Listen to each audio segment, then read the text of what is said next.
Halo, selamat datang kembali di channel kami. Hari ini kita akan melanjutkan cerita sebelumnya, berdasarkan kisah nyata dari seorang yang bernama Am Samsudin. Tentang arwah perempuan yang meminta pertolongan. Bagaimana kisah selanjutnya? Langsung saja kita ke ceritanya.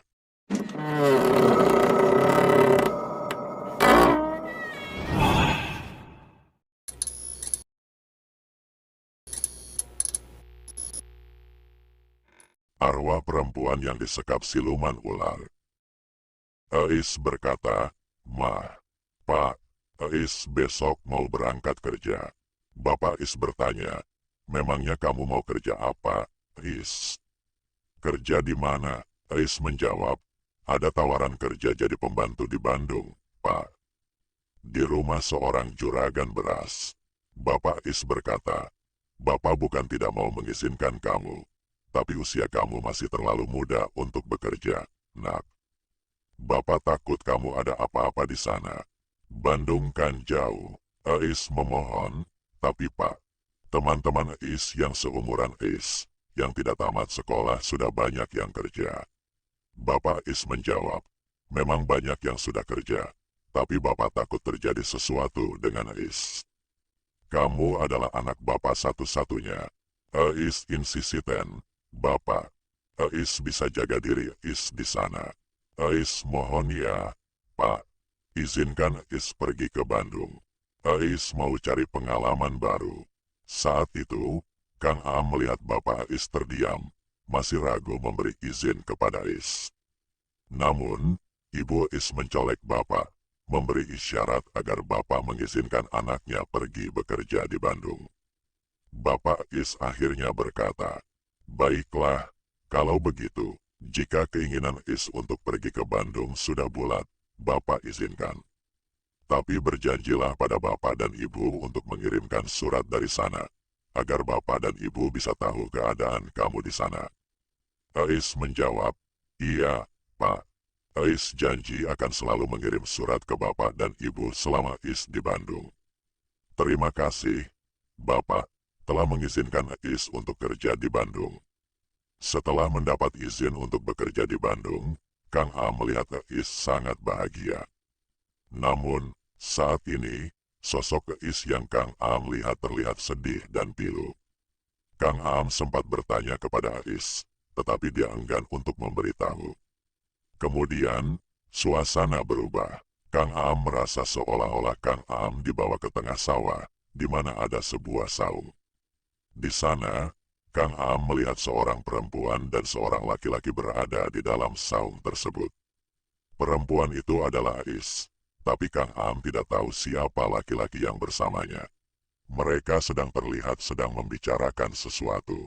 Ais berkata, "Kang, Ais besok mau pergi ke Bandung. Ais mau kerja jadi pembantu di Bandung." Kang Asep menjawab, "Aku sudah tahu. Ais akan pergi ke Bandung. Terus, hubungan kita bagaimana? 1 tahun lagi aku mau melamar Ais kan?" Ais menjawab, "Kang, Ais gak lama kerja di Bandung, hanya 6 bulan. Ais juga harus cari uang buat nikahan nanti. Ais gak enak kalau harus merepotkan bapak dan ibu." Kang Asep berkata, "Ais, aku kan sudah pernah bilang sama Ais. Untuk biaya lamaran dan pernikahan nanti, itu jadi urusan aku. Ais tidak usah pikirkan biayanya." Ais mengungkapkan keinginannya, "Tapi Kang, Ais mau cari pengalaman kerja. Sebentar lagi Ais akan jadi istri Kang. Dan mungkin Ais tidak akan kerja setelah menikah nanti." Kang Asep menyarankan, "Pekerjaan kan banyak di sini juga. Tidak harus pergi ke Bandung. Ais bisa membantu aku mengurus sawah peninggalan almarhum bapak aku." Ais memohon, "Kang, izinin Ais pergi." Sambil memegang tangan Kang Asep. Kang Asep akhirnya mengiyakan. "Ternyata aku gak bisa menahan supaya Ais tidak pergi." "Ya sudah, jika itu keputusan Ais, aku izinkan. Tapi Ais di sana harus bisa jaga diri. Juga jaga hatinya. Jangan tergoda oleh lelaki lain di sana." Ais menjawab, "Iya Kang. Akang kan cinta mati Ais." Sambil tersenyum, Kang Asep mengatakan, Iya, aku percaya. Mereka berdua kemudian berpelukan. Sungguh, itu adalah suasana yang menyayat hati. Entah mengapa, saat melihat itu, Kang Am merasakan kehangatan di dalam hati. Kemudian, suasana berganti menjadi pagi hari. Kini, Kang Am melihat Is sudah siap untuk pergi dengan satu tas jinjing yang lumayan besar, mungkin berisi pakaian. Ini adalah saat Is berangkat ke Bandung. Is berkata, "Mah, Pak, Is berangkat dulu ya. Doakan Is di sana semoga betah." Bapak menjawab, "Iya nak. Bapak selalu mendoakan yang terbaik buat kamu di sana. Kamu jaga diri di sana. Jangan lupa sholat 5 waktu." Is menjawab, "Iya Pak. Insya Allah Is selalu ingat." Ibu Is berkata, "Is, jangan telat makan di sana. Jangan banyak main-main. Kerjanya yang benar. Nurut sama nyonya dan juragan." Is menjawab, "Iya mah." Kemudian, Bapak Is mendekati Is, sepertinya memberikan sesuatu. Bapak Is berkata, "Is, pakai gelang ini ya. Jangan sampai hilang. Itu gelang peninggalan almarhum kakek kamu yang Bapak simpan untuk kamu." Is menjawab, "Iya Pak. Terima kasih." Is suka gelangnya. Is terlihat sangat senang ketika diberi gelang peninggalan almarhum kakeknya. Kang Am melihat gelangnya sangat unik, dengan ukiran-ukiran indah dan terbuat dari emas. Is berkata, "Is berangkat mah." "Pak, Assalamualaikum." Ibu dan Bapak Is menjawab, "Waalaikumsalam." Is berangkat menuju jalan besar. Kang Am tidak begitu tahu jalannya di mana dan daerah mana, karena suasananya seperti zaman dulu, dan mungkin sekarang telah berubah seiring berjalannya waktu. Akhirnya, Is sampai di jalan utama. Terlihat Is sedang menunggu angkutan. Ketika sedang menunggu, datanglah Kang Asep, kekasih Is, yang langsung menghampirinya. Kang Asep berkata, "Is." Is menjawab, "Kang, maaf Is buru-buru berangkatnya. Takut kesorean sampai Bandung. Jadi Is tidak sempat ke rumah Akang untuk pamitan." Kang Asep berkata, "Tidak apa-apa. Akang ngerti. Ini Akang ada uang simpanan Akang buat kamu di Bandung." Sambil menyodorkan uang. Is menolak, "Tidak usah Kang. Is ada buat sehari-hari selama di Bandung." Kang Asep insisiten, "Sudah, ambil saja. Ini buat Is jajan di Bandung." Is menerima uang pemberian dari Kang Asep. Setelah itu, mereka saling berpelukan. Di sini, Kang Am melihat Is dan Kang Asep meneteskan air mata. Kang Asep berkata, "Is, Akang akan selalu menunggu kedatangan Is di sini." Is menjawab, "Iya, Kang. Terima kasih selama ini akan selalu setia pada Is." Momen yang sangat mengharukan ketika melihat mereka berdua. Tidak berselang lama, angkutan pun datang. Ternyata, Is pergi menggunakan keretek kuda. Keretek berhenti di depan Is, dan Kang Asep segera meletakkan barang-barang Is ke dalam keretek. Sebelum berangkat, Kang Asep memegang kepala Is dan mencium keningnya. Sungguh adegan yang romantis. Lalu, keretek pun berangkat, dan mereka berdua saling melambaikan tangan sebagai tanda perpisahan. Setelah menempuh perjalanan yang cukup panjang, akhirnya Is sampai di perempatan jalan besar. Is turun di perempatan karena keretek tidak bisa ke jalan besar. Lalu, Is langsung memberikan uang pecahan yang asing bagi Kang Am. Kang Am melihat uangnya berupa koin pecahan 5 perak. Setelah itu, dia mulai berjalan sekitar 50 meter untuk sampai di sebuah terminal. Di sana, terlihat banyak orang yang sangat ramai. Namun, Kang Am melihat ada angkutan yang berbeda dengan angkot zaman sekarang. Kang Am tidak begitu mengenal nama angkutan tersebut pada masa itu. Lalu, Is terlihat masuk ke dalam angkutan tersebut. Tidak berselang lama, angkutan pun berangkat menuju Bandung. Is hanya melihat selembar kertas, dan menurutku itu adalah alamat tempat di mana Is akan bekerja. Setelah perjalanan yang lama, akhirnya Is tiba di Bandung. Di sini, Kang Am kira sudah sampai di tujuan, tapi Kang Am melihat Is berjalan lagi untuk mencari alamat rumahnya. Dia sempat bertanya kepada warga yang dia temui untuk mengetahui rumah juragan beras tersebut. Is bertanya, "Punten Pak, saya mau tanya, apa Bapak tahu rumahnya Pak Jana, juragan beras?" Warga menjawab, "Pak Jana juragan beras, itu rumahnya yang dicat warna putih." Is mengucapkan terima kasih. "Oh, nuhun Bapak, atas informasinya." Warga menjawab, "Sami-sami, Neng." Is segera melanjutkan perjalanan setelah mengetahui alamat rumah Pak Jana. Kang Am melihat rumah juragan beras itu cukup besar dan memiliki loteng.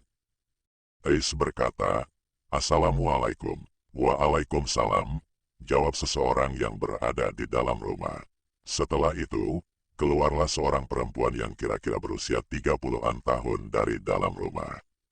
Bu Teti bertanya, "Punten, cari siapa?" Is menjawab, "Apa benar ini rumah Pak Jana, juragan beras?" Bu Teti menjawab, "Iya benar. Saya dengan istrinya." Is menjelaskan, "Ini Bu, saya yang mau melamar kerja di sini jadi pembantu." Bu Teti menyambut, "Oh, iya, silahkan masuk dulu." Is mengucapkan terima kasih. "Iya, terima kasih, Bu." Is pun masuk ke dalam rumah yang menurutnya sangat megah. Dia tidak pernah menyangka akan bekerja di sini. Kemudian, Is dibawa ke ruang tamu. Bu Teti menyuruh, "Silahkan duduk." Is menjawab, "Terima kasih, Bu," dan duduk di kursi. Bu Teti bertanya, "Nama kamu siapa? Dan kamu dari mana?" Is menjawab, "Nama saya Is. Saya dari PNG." Bu Teti berkomentar, "Jauh juga ya. Kamu dari PNG?" Is mengiyakan, "Iya, Bu." Bu Teti mengatakan, "Saya terima kamu kerja di sini. Setiap hari kamu harus bersih-bersih rumah ya. Nanti tugas yang lainnya biar diberitahu sama Bi Popong ya." Is menjawab, "Iya Bu." "Terima kasih." Bu Teti mengatakan, "Iya, sama-sama." Is segera dibawa ke dapur oleh Bu Teti dan diperkenalkan kepada Bi Popong, yang juga seorang pembantu di rumah juragan beras tersebut. Kang Am pikir Is adalah yang pertama, ternyata ada pembantu yang lebih dulu. Dan sekarang, Is sudah mulai bekerja di rumah juragan beras tersebut. Bi Popong bertanya, "Neng Is, dari mana?" Is menjawab, "Saya dari PNGB."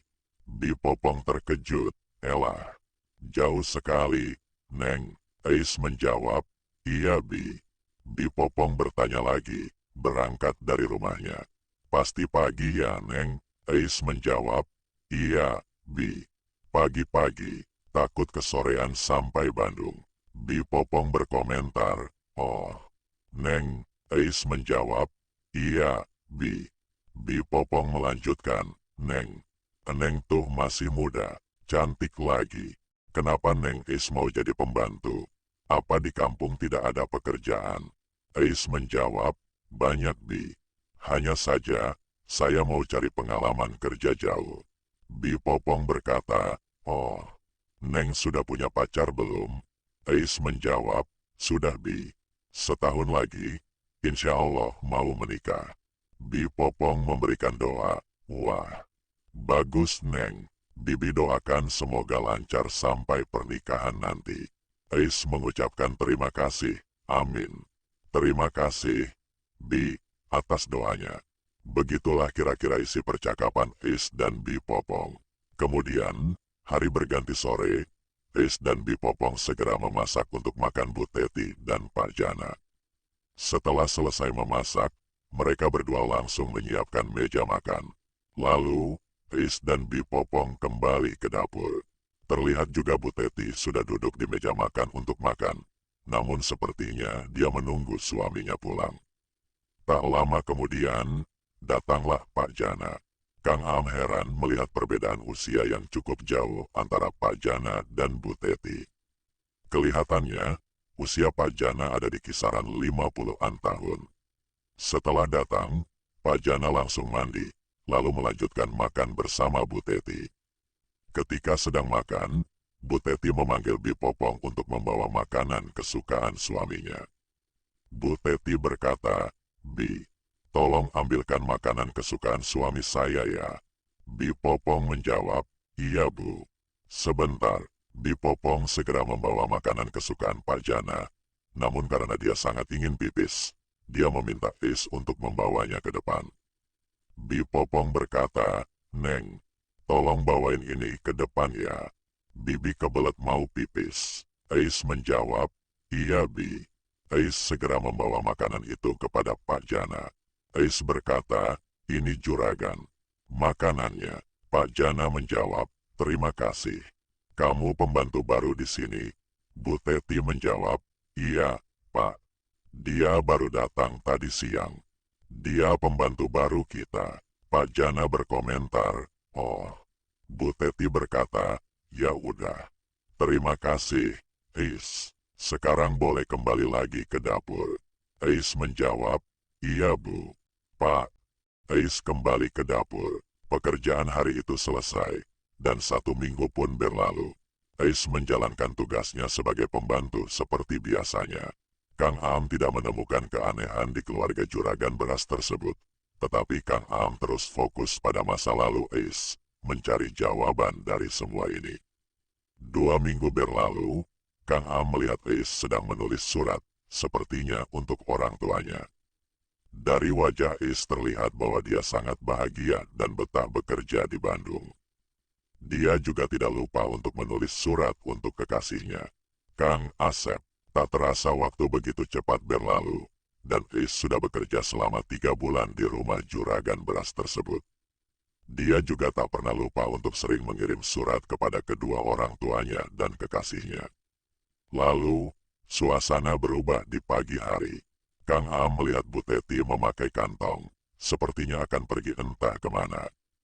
Kang Am mulai mendengarkan lagi percakapan mereka.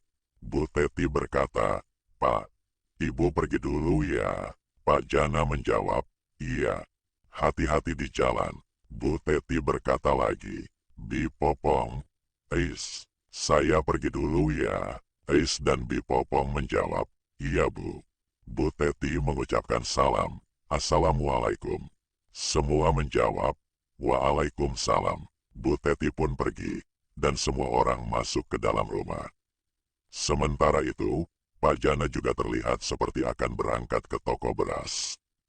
Pak Jana berkata, "Bi, nanti suruh bawa makanan kesukaan saya ke toko ya." Bi Popong menjawab, "Iya Pak." Siang hari pun tiba. Bi Popong segera mengemas makanan kesukaan Pak Jana dan memberikannya kepada Ais untuk diantarkan ke toko beras.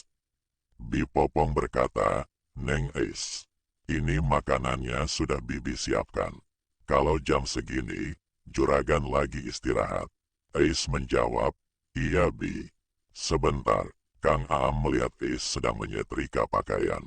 Setelah itu, dia langsung membawa makanan kesukaan Pak Jana dan pergi mengantarkannya. Jarak dari rumah ke toko beras tidak terlalu jauh. Ais bisa sampai ke toko hanya dengan berjalan. Setelah sampai di toko, Ais langsung menghampiri Pak Jana yang sedang menghitung mungkin hasil penjualannya. Ais berkata, "Pak, ini makanannya."